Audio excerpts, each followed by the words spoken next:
Hello friends, ఈరోజు మనము తెల్లగడ్డ కారం చేసుకుందాం.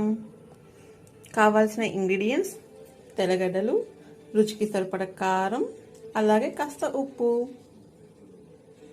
తెల్లగడ్డలు రోల్లో వేసేస్తున్నాను.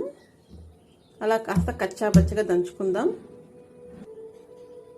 కచ్చాబచ్చగా దంచాక ఉప్పు కారం కూడా ఇందులోనే వేసేసాను. ఇప్పుడు మళ్ళీ దంచుకుందాం. ఇలా దంచేసాక ఇలా ప్లేట్లో రైస్తో పాటు పెట్టుకొని ఇందులో ఆయిల్ ఆర్ ఘీ వేసుకొని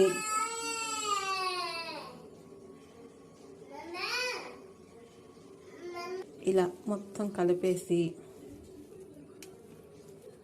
ఇప్పుడు ఇలా రైస్లో కలుపుకొని ఇలా తినేసామంటే మొత్తం అన్నం తినేసేవచ్చండి. కలుపుతున్నప్పుడు ఆ స్మెల్ ఉంటుంది చూసారా, సూపర్ టేస్ట్ వస్తుంది.